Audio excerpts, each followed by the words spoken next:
Salam sejahtera Malaysia, terima kasih kerana menonton video-video dalam channel ini. Sebelum kita mula, jangan lupa untuk tekan tombol subscribe, share, like dan komen. Let's go! Salam sejahtera dan selamat pagi kepada seluruh rakyat Malaysia dan pendengar berita panas pagi ini dipetik dari BH Online bertajuk Tiada rancangan pintu belakang di St. Regis. Berita penuh.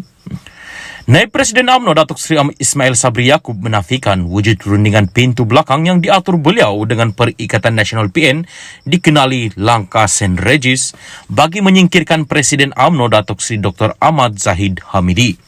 Sebaliknya, beliau menjelaskan rundingan yang dilakukan dengan PN di hotel berkenaan yang disertai Setiausaha Agung BN Barisan Nasional Datuk Seri Muhammad Zamri Abdul Kadir adalah perbincangan rasmi yang dipersetujui Dewan Tertinggi Parti. BN pergi ke Hotel St. Regis mengadakan perundingan dengan PN, maka tidak timbul langkah St. Regis seperti didakwa. Itu menipu, malah Dr. Zamri sendiri hadir dalam rundingan itu. Pertemuan itu adalah rasmi. Sebelum itu, kami berunding dengan PH seperti dilihat di Hotel Seri Pasifik. Kita sampaikan permintaan dan syarat kita. Saya tidak hadir kerana menghadap yang di Pertuan Agung. Melalui dua rundingan itu, PH setuju semua permintaan BN. Manakala PN menyatakan 1-2 permintaan seperti jawatan Menteri Keuangan dan timbalan Perdana Menteri mereka mahu rundingkan semula, katanya dalam temu bual bersama BH di pejabatnya baru-baru ini. Pada Perhimpunan Agung UMNO 2022, Presiden UMNO Datuk Seri Dr. Ahmad Zahid Hamidi mendedahkan wujud usaha menyingkirkan beliau sebagai pengerusi BN ketika proses rundingan pembentukan kerajaan berlaku selepas pilihan raya umum ke-15. Malah, Ahmad Zahid mendakwa wujud juga rundingan pintu belakang yang diatur dengan PN dikenali sebagai langkah St. Regis yang turut mendedahkan tindakan 10 ahli Parlimen BN yang menyokong Tan Sri Muhyiddin Yassin sebagai Perdana Menteri selepas PRU 15. Ismail Sabri yang juga ahli Parlimen Beira berkata, Dewan Tertinggi BN dan Majlis Kerja Tertinggi UMNO memutuskan untuk menjadi pembangkang buat sementara waktu selepas tiada mana-mana parti dapat membentuk kerajaan selepas PRU 15. Beliau menjelaskan turut diputuskan BN mahu mengadakan rundingan dengan kedua-dua parti iaitu PN dan Pakatan Harapan PH sebelum membuat keputusan seterusnya. Turut didedahkan keputusan menyertai PH itu masih tidak dimaklumkan secara rasmi dalam mesyuarat Dewan Tertinggi BN. Menyifatkan dakwaan Ahmad Zahid dan beberapa pemimpin UMNO mengenai langkah St. Regis itu sebagai usaha merosakkan nama geng 10 yang menandatangani akaun bersumpah SD menyokong Muhyiddin. Dengan dua keputusan berbeza daripada PH dan PN, maka semua MP setuju kekal dengan keputusan berkecuali dan mewakilkan Presiden, Timbalan Presiden dan Setiausaha Agung mempersembahkan kepada Yang di Pertuan Agung. Namun apabila mereka pergi, mereka memberitahu MKT Yang di Pertuan Agung meminta parti menyertai kerajaan perpaduan dan ini diterima MKT UMNO. Perkara ini sepatutnya dibawa kepada BN sebab kita bertanding atas tiket BN.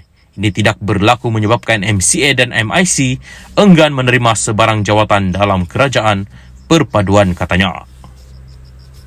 Salam sejahtera, salam perpaduan kepada seluruh rakyat Malaysia dan pendengar berita panas. Hari ini dipetik dari Malaysia Kini bertajuk Bersedekah PAS lakukan tak kira musim. Berita penuh.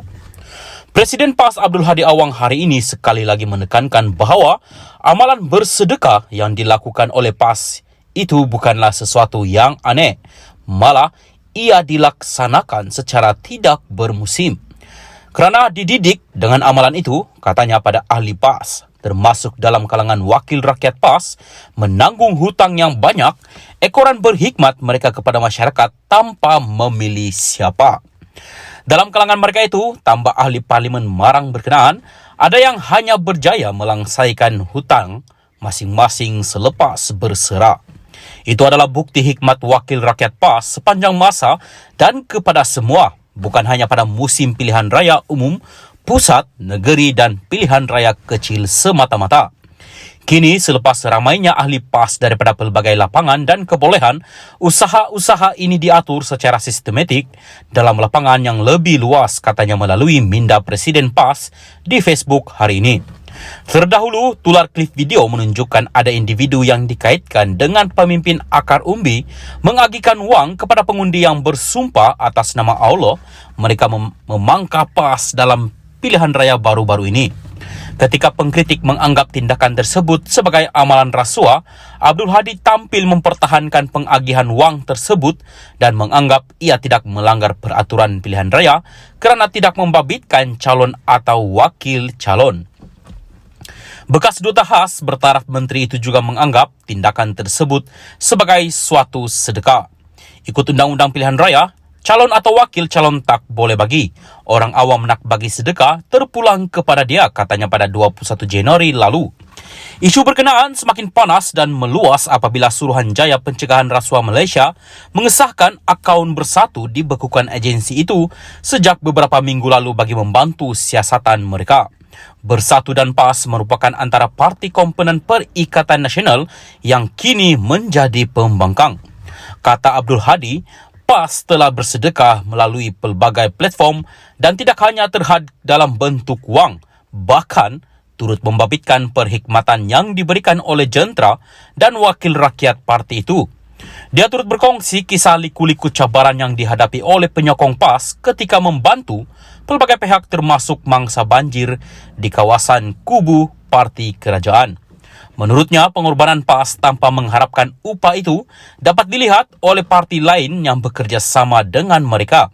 Berdepan pelbagai cabaran termasuk dicaci, Abdul Hadi berkata tetap cekal meneruskan hikmat dan bersedekah kepada rakyat. Sebaliknya, pihak lawan didakwanya mencuri pula. Akan tetapi, mereka itu dalam keadaan tidak mempunyai rasa malu. Ada daripada kalangan ahli parti yang mereka yang mencuri subsidi untuk rakyat dan barangan bantuan kepada mangsa ketika mereka sepatutnya wajib mengorbankan diri dan tenaga kepada semua manusia tanpa mengira bangsa dan agama, katanya. Tambah Abdul Hadi, tuduhan pihak lawan ke atas PAS yang mendakwa parti itu merasuah pengundi semasa pilihan raya adalah terlalu kecil berbanding sumbangan yang diberikan kepada orang ramai sebelum ini. Dia turut mendakwa pihak lawan hanya menghulurkan bantuan secara bermusim serta tidak ikhlas kerana mengharapkan keuntungan politik. Laksana ayam yang bertelur sebiji, namun berkokok riuh sekampung, katanya tanpa menyebut secara terperinci parti yang dimaksudkan itu.